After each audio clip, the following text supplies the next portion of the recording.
So my guest today is Tom Broxham. Tom has over 14 years of experience working in different types of office environments across Canada and now New Zealand. My first New Zealander on the show. He's got a great personality and built strong and positive networks of people.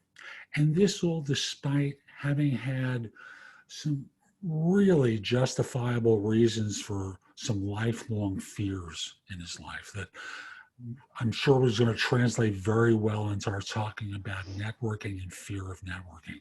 Tom, how are you today? Oh, I'm absolutely horrible. It just don't want to do this. No, thanks very much for inviting me on the show. It's great. Really appreciate the time to be able to talk about networking, and it's a beautiful Saturday morning here. And it's a Friday late afternoon here. And I see you're on your morning coffee. Good for you. Yeah. So, Tom, what happened? What happened to you that brought this fear so dramatically into your life? Well, one of the worst fears that I had was the fear of water. When I was 3 years old, I drowned. My dad had to jump into the water, and as soon as he got into the water, I was already dead. And thankfully, he had CPR training because he was an X-ray tech. He started resuscitating me when I was in the water still, brought me back onto the shore and finished it off, and I was able to come back.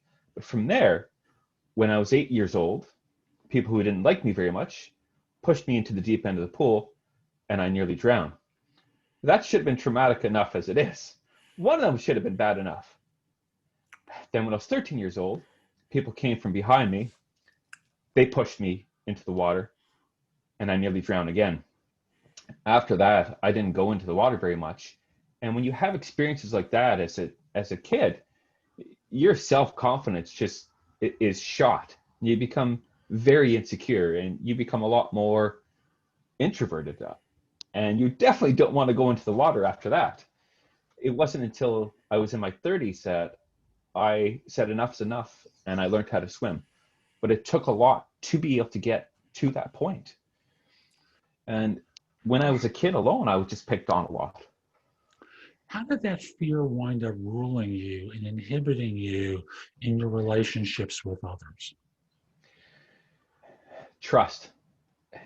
Like when I couldn't even go into the water more than waist deep, and just always afraid, not just drowning, but like in general, I don't like people being behind me now. And I know at times if I'm walking down the street, I might be walking very fast. And I just don't like having people too close to me, which can be quite hard with networking because someone's always around and you have to be closer to people. But at times I might be in a restaurant and I might be that's usually just because I'm really hungry. Thank you. And thank you for opening up about that. Um, I had my own episode with almost drowning. My father and my an uncle, they decided to teach me how to swim. So there was the Yes. classic uncle taking me out and going, save yourself. And I couldn't. I didn't know what to do. And that Yeah. became the freeze moment. Now, obviously, my version of it is different than yours.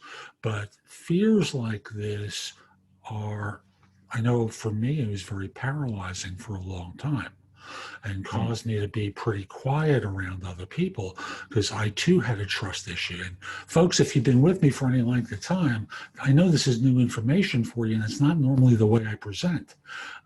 There are ways to overcome this.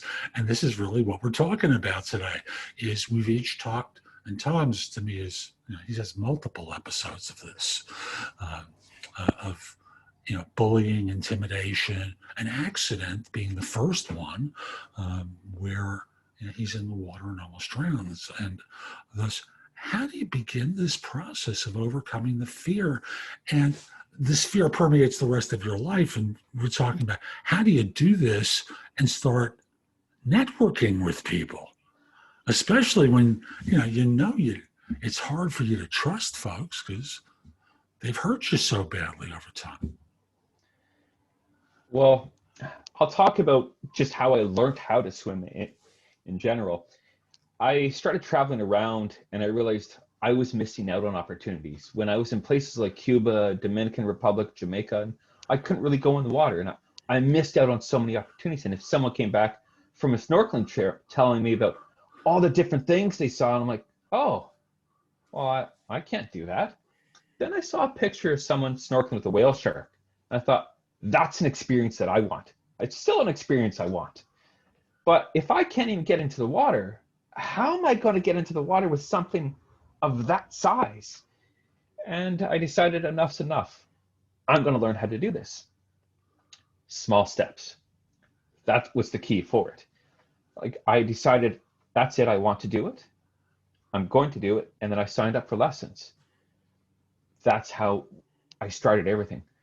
The lessons that I learned that night, I take with me for so many other aspects. And this is why it's really important for me to talk about the drowning and how it relates to the networking for me. So when I went into the pool that night and it was 3 feet deep, I thought, I'm going to drown. I can't even do this. And one of the things we had to do was submerge ourselves completely. I sat there for a minute, just breathing and trying to catch the right breath. And anything that was negative in my head, I had to put that to the side. And then I just had to sit there and catch that one right breath. Once I caught it, I submerged myself. I came up and thought, this isn't so bad. Those same skills I take into me when I go to a networking event.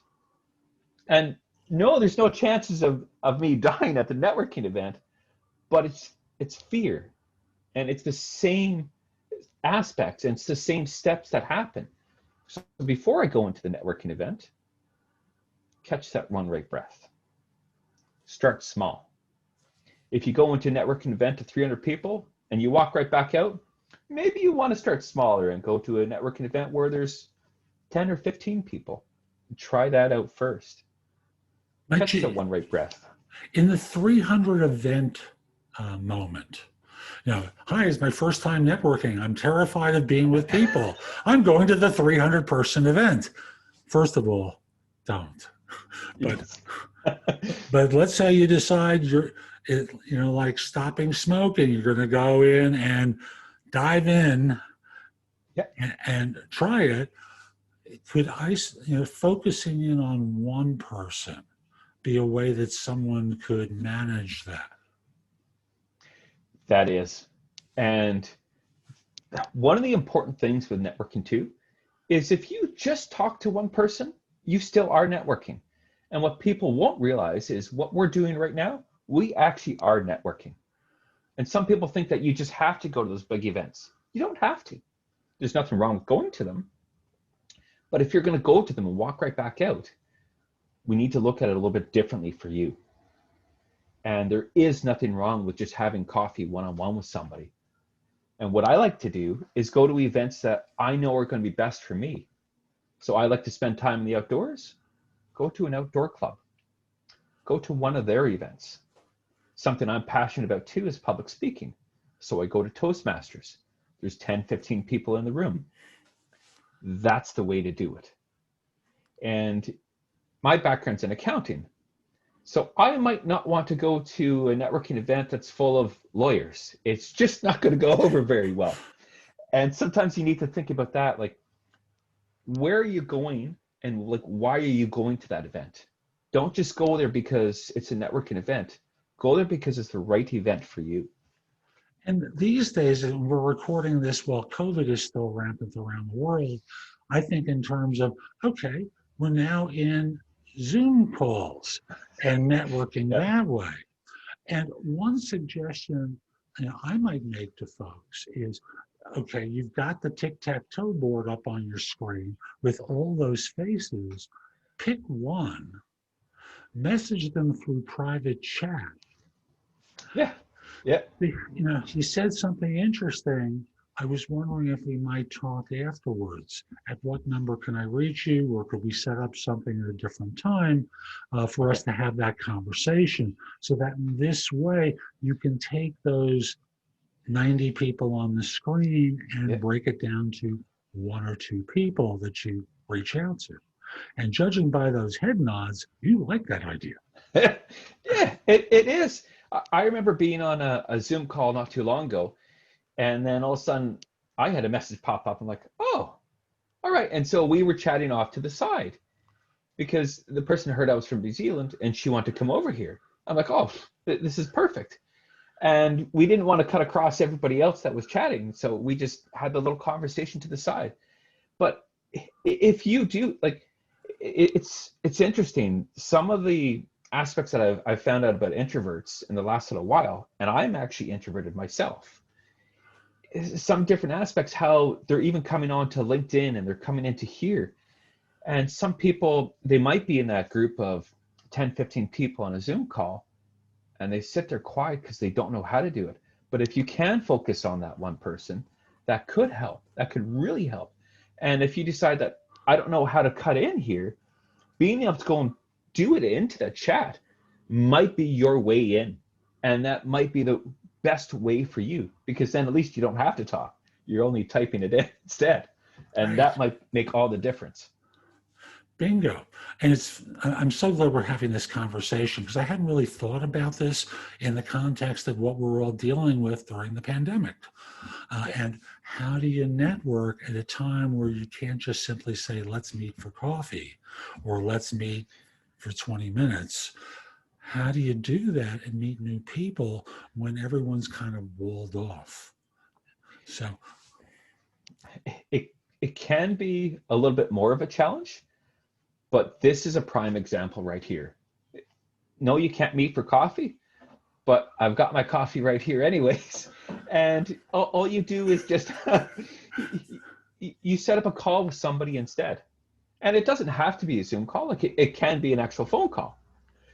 what is Our that? phone, That's like yes! an antique Zoom.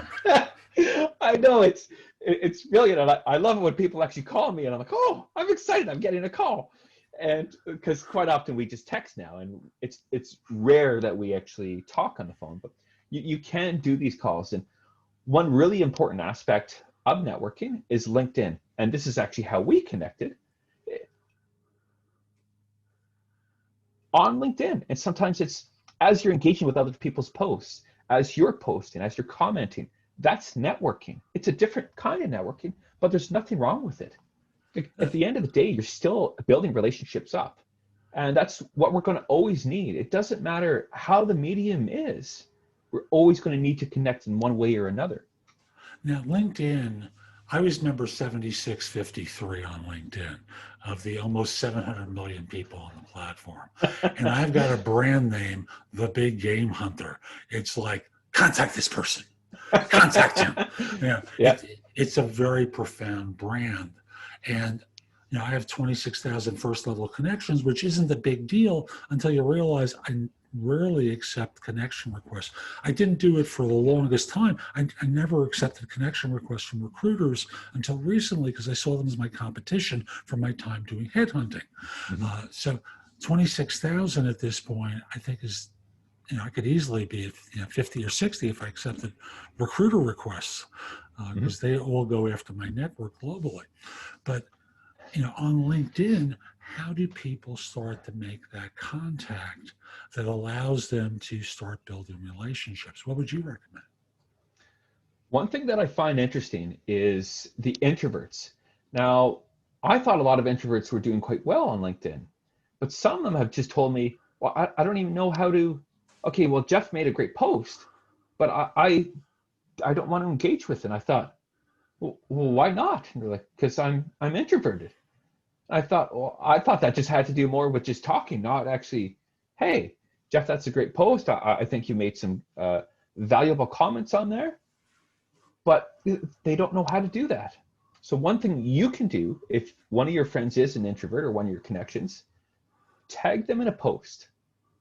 Especially if, let's say one of your friends is a recruiter, but they're a little on the introverted side, and you happen to have a post that has some valuable information that could really help them. Tag them in them and ask them a question about it or comment about it. What do you think about this? See if that will help them. Some people that are on LinkedIn, and like this is something you would just mention, that you didn't add very many people before. And a lot of people that are on LinkedIn, they're like, have I met you? No, then I'm not going to add you. Or why would I talk to this person? I've got a lot of different connections that some of them I've never met before. And some of them I met them through this person, through this person, through this person, and so on and so forth. And those are some of my best opportunities that came up. If the only people you talk to are the people that you have met on LinkedIn, there's so many other opportunities that you're missing out on. And something that I've seen recently, it was Jim Rohns who said this: you become the average of the 5 people you spend the most time with. Now, if you think about it and you're a job seeker and you're hanging out with 5 other job seekers, it's going to be that much more difficult to get ahead. Now think about it, if you are that job seeker, now if I start talking to a recruiter, somebody who works in the field that I want to, somebody who works in branding, another person in marketing, and another person in HR, now all of a sudden you have some different people you've been talking to, different points of view. They can give you different tips that you didn't think about before, compared to those 5 people before that are all just looking for work too. They just have the same information. They might be able to give you a little bit more details, but unlike the other 5 where they're not in your network, and they might be able to say to you, hey, Jeff, there's something on your LinkedIn that let's change this. Or, hey, I noticed that this would be great for you. Or here's a small tip. Recently, I had a videographer send me a message and said, your message is good, but I couldn't really hear you. And your lighting, it needs a lot of work. Oh, well, okay. And that was a huge help for me. It was problems I didn't even know I had. What you want to do is just start to reach out to people that could help you. Whether it's someone in recruitment, or it's in a company that you want to work for, or in just a different company. And if you're unsure of how to approach some of these people, see if one of your connections is connected to them. So for example, if I want to work for, let's say if I want to reach out to somebody recruiting and I didn't know them, but Jeff knows them, I might send Jeff a message and say, hey, can you introduce me to this person? He'll send a message, introduce me, and that just made it that much easier. You know, the person who gets ahead isn't always the smartest. They don't always work the hardest. Those are great qualities to have. People get ahead by being alert to opportunities. Sometimes they're internal to their organization. More often than not, they're external. Now, with the external ones, folks, you could be applying to things till you're blue in the face, but the statistics I see are pretty damning about the number of positions that get filled through job postings or by recruiters. And the old statistics, which I still quote, are no more than 30% of positions get filled that way. LinkedIn claims it's now down to 15. They've got a vested interest in talking about networking, so I don't know if their data is accurate or not. I'll just simply say, if you believe it's 30, 7 out of 10 positions are filled as a result of introductions to people. They're filled as a result of networking. By the way, of the 70%, 70% of them, or 49%, come as a result of introductions to people that your network knows who you don't. So this notion that we're talking about of overcoming your fear by taking small steps, not big sweeping things, unless you want to, excuse the metaphor, Tom, dive into the pool. Which most of us don't want to do because we're afraid. If it was easy, we would have done it by now. So overcoming our fear with small steps goes a long way toward moving ourselves forward so we get what we say we want in life. Well, I'll give you 2 examples of when I was looking for work. One of them, I sent out over 120 resumes. I received 3 calls. That was it. So hours of redoing the resume, going to another company page, filling out all the information again that's already on the resume and doing this again, setting up another username and password. 3 calls out of over 120 resumes. When I came to New Zealand, at first I didn't even have a working visa, so I couldn't work. And I spent all my time going for coffee, doing networking, talking to recruiters. 3 months later on, I got a call from a recruiter saying, hey, do you want to go do an interview? But I don't have a visa yet. And he said, well, just go for the interview and see what happens. Did the interview, and the company's like, we want him for a short-term contract. And I called the recruiter, and he goes, well, when's your visa coming in? I've got no idea. I turned around, called my immigration advisor. Oh, it was approved today. Called the recruiter back. I'll take the contract.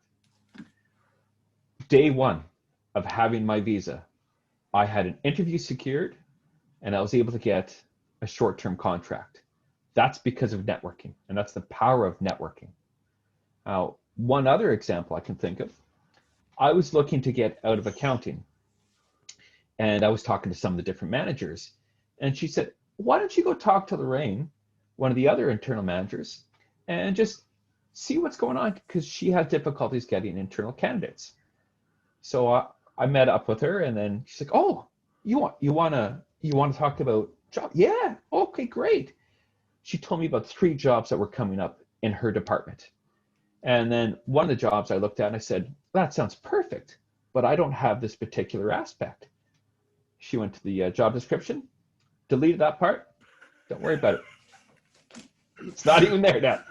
And then she said, hey, do you want to do some cross training? And I talked to some other people within the company. So by the time the interview came around, I was already cross-trained on that particular desk. I had a working relationship with the manager and her team lead.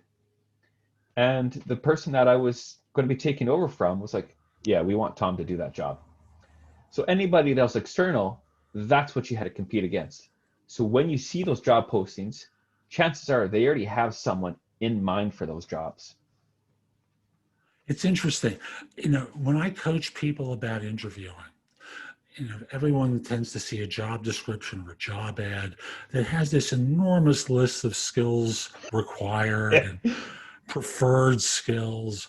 And, let's work with the assumption that this 15-item list of requirements, they really don't need all 15. Yeah. Unless it's a depression, in which case they go, well, settle for someone with 14. Yeah. But once you get to the interview, as you discovered with this manager, they're willing to overlook certain things if they like the person, if they connect with you. And I always talk in terms of when firms hire, competence is only one variable. They look for self-confidence, character, chemistry, maybe a little bit of charisma, because ultimately they want to trust the person that they hire. And I want to work with the person. I want to like them. Yeah. Usually. Some of them don't care that much. But I want to bring us back to networking, because there's just so many wonderful tangents that you're very capable of taking me off on. So how did your personality open up? Was it on the basis of having some of the successes, doing these small steps? How did you pivot that part in your journey?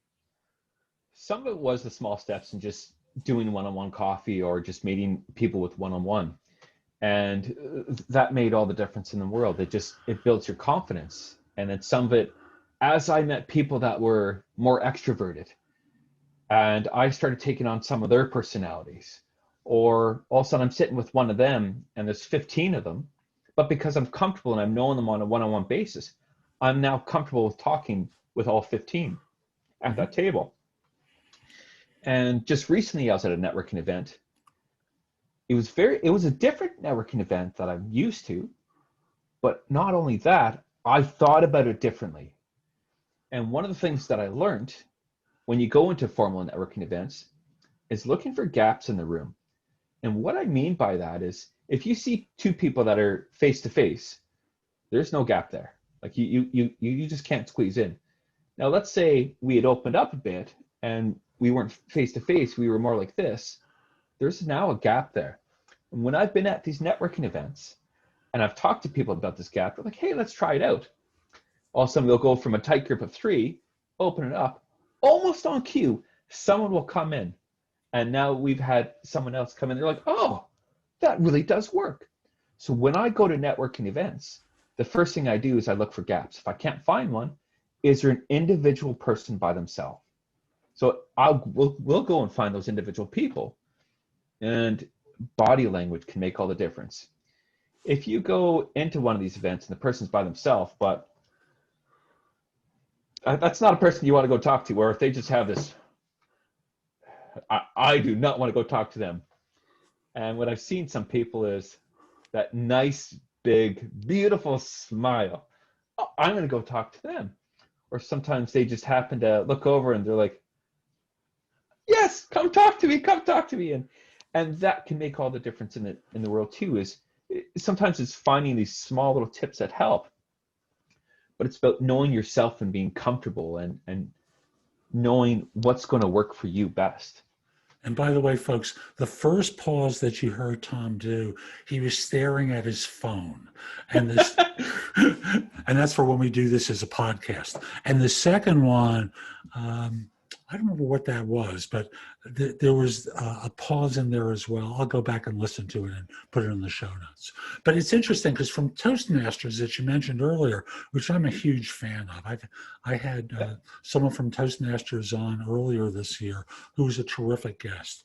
And, you know, you talk about the face-to-face, and for the experienced person, you know that's still 2 gaps in there, because although they may be talking, if you do the walk over and occupy one of the 2 gaps of the face-to-face, eventually they open up a little bit. And if they don't, unless they're really rude. But yeah. well, your clothing has an aroma about it. Yeah. But normally they'll open up to you. But what you talked about in the dyad, where it's open and they're waiting for the other person to fill out the triangle, that one's the easy one. You kind of angle your way in there and just listen to the conversation flow, and then ask a question along the way, and, you know, take the small steps in the conversation to kind of get yourself ingrained in there. And when you end that conversation, this is the tricky part for a lot of folks.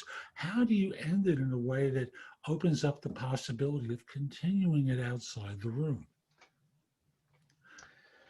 So you don't see it as often now, but a lot of people still do have business cards. But one thing that I just learned recently, on LinkedIn, when you're on the app, there's a small part like in the search corner, and you can scan somebody else's LinkedIn. And so what it'll do is it'll add, like, you can add the person from there. That way you don't have that awkwardness of, how do you spell your name again, for the 4th or 5th time that I've asked today? But like, what's really important is getting a business card or getting the LinkedIn connection in and saying, like, oh, let's connect over coffee, or let's have a Zoom call. Let's do something. But actually follow up with them too. Don't just collect a business card. Yeah, I'll give you a call, or I'll send you a message, and then don't do it, because that'll be a missed opportunity. If you have a great connection with them over that small networking aspect there, wait until you can actually have that proper conversation.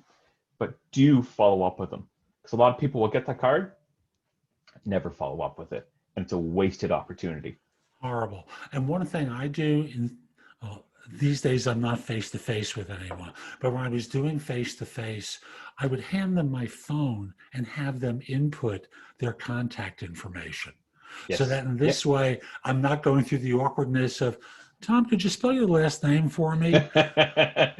Yeah. And was that, what area code was that, or country code? We're not going through that nonsense. It just makes it easy. You know your information. I think you can fill it out. And if you fill it out incorrectly, there's a message in that that I ought to know about. But no matter, the idea is small steps help you overcome the fear, and those steps build on one another. Yes. And help you make progress. By the way, what haven't I asked you about so far that we really should talk about? Geez, that is a good question, because sometimes you end up talking about so many different aspects, and you're like, I know there's something else in there, but I don't know what it is. Now, one thing that is important to talk about is when it comes to networking, it's not a transaction. And if you go into a networking event, think, well, I just got to get clients, or I need to get a job, it's one of the worst things to do. So when someone sends me a message on LinkedIn, and the first thing they do is say, oh, this is my background, and do you have any jobs? No. Now the whole entire conversation is just done. And if you're at the networking event, like in person, and someone asks that, now this is just awkward, and I don't even know if I want to talk to you, because it just feels awkward. And the important thing with networking is it's about building relationships. Now, think about one of your really close friends. You may have not even talked to them for a few weeks, maybe a few months. But if you talk to them tomorrow, it'll be like nothing ever changed. One of my close friends, it's probably been a couple of years since I've seen him. But I can guarantee you, if I called him tomorrow, and it would be like nothing ever changed. That's what you want with networking. Building relationships up like that. What happens quite often is people are like, okay, I got to find a job, so I'm going to network. You're spending all your time doing this, and then all of a sudden you get that job, and you completely stop with everything. If you do that to people again and again, they will remember that, and it'll be, oh, I don't know if I want to connect with you anymore or help you out. And the truth is, folks, that's the mistake every job hunter makes. It's, I want, give me. And the problem is, we all have that behavior, and we're sending very clear messages to folks when at the end of the search, we don't tell them folks that we found the job. We don't stay in touch with people and help them. They send a message to you, and your reaction is, what do they want? So I hate to be that grotesque about it, but this is behavior now that's too well ingrained in the LinkedIn system. Now, one thing I'll mention about LinkedIn, because it's a dirty little secret, is most people are only on the platform when they're looking for work. So of those almost 700 million people on the platform, if you send them a message to connect, or that you want to have an informational conversation, they may not respond so quickly. So you have to demonstrate persistence, which I know for someone who's feeling fearful may be hard to do, but it's not personal. They don't know you to reject you. It's, they just don't check in on LinkedIn all that often to get your message. So don't sweat it, just keep doing. And the thing I also want to mention, is that it takes courage to take that first step. And most things that are new start with courage. And Absolutely. if you act in a transactional kind of way, that's not courageous, that's just spamming. Yeah. And people get that message. A quick story with me. At this point, I only have my LinkedIn set up to follow rather than connect, because I was just getting too much garbage. And there's still people who will follow me and they'll message. And these days, every coach I know is getting bombarded by people who want to coach coaches. And often the first message is, hey, have you thought about writing a book? Yeah, I've got 9. I'm working on my 10th. I see how much you've looked at my profile. Yeah. That this is all transactional for you, that you spam people. Do something personalized for the individual that you reach out to, rather than commoditize the connection request, commoditize the first conversation. Remember, it's about building a relationship, not, hey, I've got 26,000 people in my network. And most of these people don't really know me, even though they reached out to me. It's an amazing thing.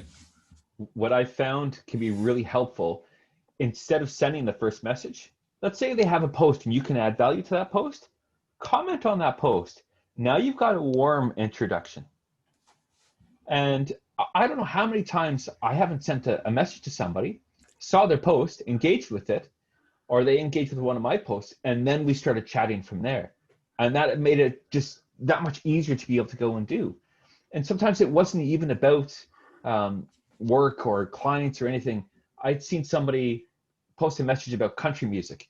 And then I said to them, have you ever been to Calgary for the Calgary Stampede? They're like, no, but that sounds awesome. And that's how we started our conversation. It had nothing to do with clients or customers or anything like that. It was just actually being personal. Fabulous. From fear to friendly, that's what we're talking about today. Tom, how can people find out more about you and the work that you do? There's a few different ways. You can go onto my Facebook page, which is the Broxham Network. Spell that for them, please. Yeah. BROXHAM -NETWORK. You could also find me on LinkedIn, Tom Broxham, TOMBROXHAM. And then I also do have a LinkedIn a LinkedIn page as well too. I don't use that as often. And then I do have a web page, and it is the Broxham Network. So www.broxham-network.com. Fabulous. Tom, thanks for making time today. And folks, we'll be back soon with more. I'm Jeff Altman, the Big Game Hunter. I hope you enjoyed today's show. If you did and you're watching on YouTube, click the like button, subscribe to the channel, do something that lets people know it was helpful. And I also want to mention, visit my website, thebiggamehunter.us. There's a lot there that can help you in the blog. If you're interested in one-on-one coaching or have a question for me, there are ways that you can schedule time for a free discovery call if you want to do coaching, or if you just have a question, I offer 2 options for how to get the question answered. And last thing I'll mention is I've got a great class on Udemy called the Ultimate Job Interview Framework, and you can get to that and order it very inexpensively. Like I listed at $25, but Udemy discounts it for first-time users on the platform to like 12. So I'll just simply say to get to the class most easily, go to thebiggamehunter.us/interviews, and it'll take you directly to the class, which, by the way, that same title is also available as an Amazon book or for Kindle.